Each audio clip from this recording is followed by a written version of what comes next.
giving a sermon here, so I feel like I need to be very careful about what I say, and I feel like I'm the person that kind of breaks the rules here, because if you were looking around this morning, everybody else is dressed in suits, and I'm the guy that's covered in paint, which may give you an idea of what I do. I am a full-time artist. I am a class of 2002, and I remember very much what it feels like to be in your position, to feel the anxiety of feeling like I am choosing my entire life in a single moment. And I know you probably have a lot of people whispering in your ears, your peers, your friends, your counselors, your parents telling you what you should do because it's going to be the safest path for you, or it's going to provide the most opportunities.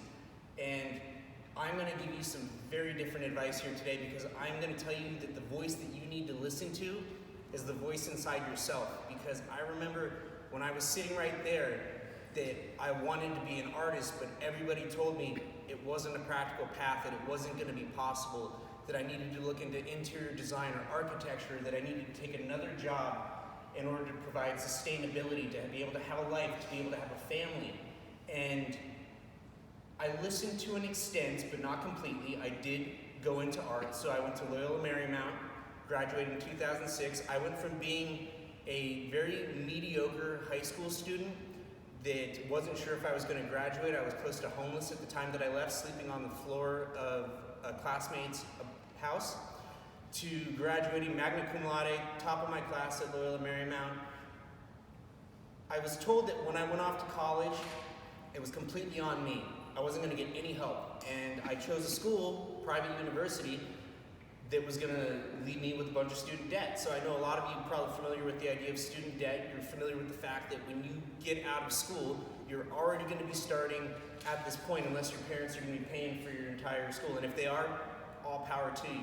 I have to say that one of the biggest blessings for me was the fact that I had to put myself through school, because I took it very seriously because of that, because I knew that my entire life was riding on the effort that I was willing to make. And I knew straight off the bat that I was choosing a career path where I am told that I was not going to be able to succeed, and where you go into college and one of the first things they tell you in art school is 95% of the people here are not even going to be making art 5 years from now. And for those that go on to graduate school, 95% of those people are not going to be making art either.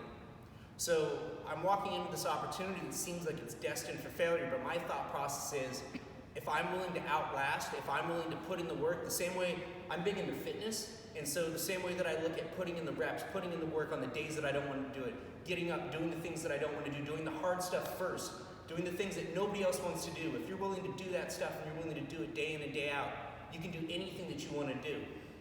So Loyola Marymount, first thing I did when I got there was I found a mentor, and that's one of the most valuable things that you can do, because you can find mentors that you don't have to pay for. You can find people that are doing what you want to do, and you can message them, you can reach out to them. I know it seems scary to have to reach out to people to ask questions. I know after this, a lot of people are not going to want to ask questions, but what I'm telling you, the best thing that you can do for yourself, for your well-being, for your career, for your life, is to ask questions to the people that have done it. And when it comes to the struggles of finding yourself as a person, to finding yourself as a business, I have been through the ringer. A lot of my work is about identity. It's about cultivating self-love when you come from a place where maybe at one time in your life you don't have self-love. I deal with a lot of issues of depression, a lot of issues of anxiety, and I talk about those subjects through my work, and I put my work out there for everybody to see and judge me. So I'm in this career path where my job on a daily basis is to post on social media, to put my work out there for other people to see. And I have complete strangers essentially looking at me completely naked because I put all of my work out there for them to judge me as they may. And for all of you, you grew up in a social media culture, so you're familiar with the fact that when you post stuff, when you talk about stuff, you have people bagging on you, you have people posting comments, you have bitter people that are jealous of you, saying things just because they want to hate on you because they don't know what they're doing. And so these are a lot of the things that I address through my work. I also run a blog because I realized that people started liking the writing and the fact that I talk about the things that other people don't want to talk about. So I started doing a blog, and I talk about a lot of these things on my blog. I talk about suicide prevention. I talk about the death and loss of my best friend. I talk about a lot of these difficult things that people don't know how to deal with. But the only way we're ever going to move forward as a culture is if we start addressing the problems and the things that people need to deal with, but I feel like we can do that in a very positive way. And so I'm blessed in the fact that I'm able to do that through my art, through what I love, And my job is essentially to be myself. So on a daily basis, my job is to just be who I am and to share my stories for other people in the hope of helping them find their voice. So that's what I do on a daily basis. In your administration building, there's actually a large painting of my work. So if you've been through there, you've seen this big colorful painting. That's me. If you haven't seen it, walk through, take a look. There's the story there. I'm primarily an abstract artist now, but I started off doing representational work because I wanted to be able to paint anything and everything like the masters have. And then once I felt like I could do that, then I wanted to see what I could pull from the mind. So I work primarily in abstract now. I do work for individuals. I do work for businesses. I'm going to be meeting up with a dentist in La Mesa after this for a commission.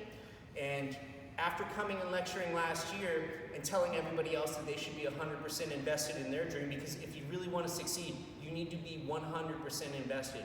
And I realized after talking last year that I was only about 95% invested because, as I mentioned earlier, I was still kind of holding on to what other people had told me. So for a lot of years, I worked another job because people said, hey, you need to have another job on the side so that you're bringing in enough money. And what I always told myself was that when I make enough money at this job, when I make X amount of dollars, I'm going to quit my job and focus solely on the art.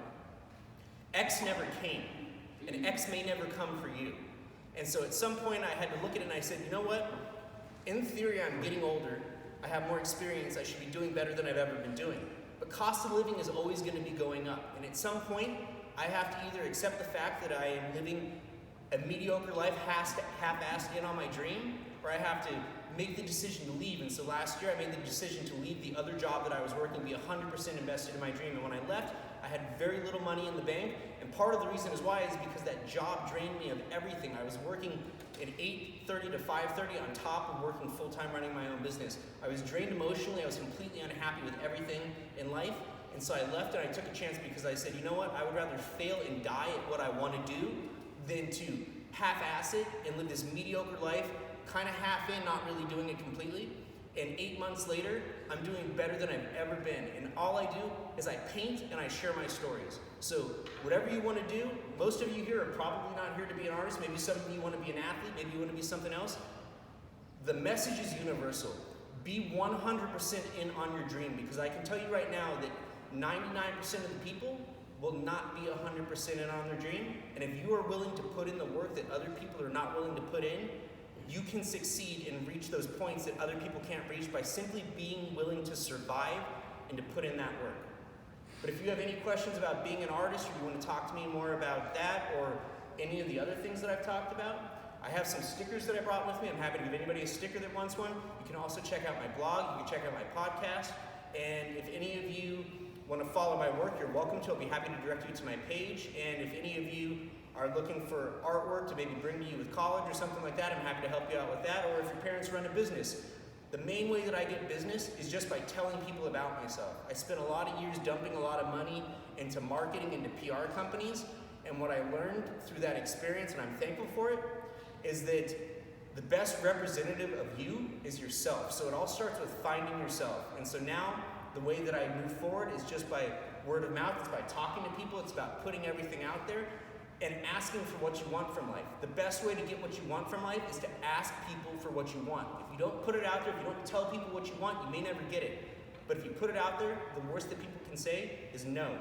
But when you're sitting here thinking about what you want to do with your life right now, I know how hard that decision is.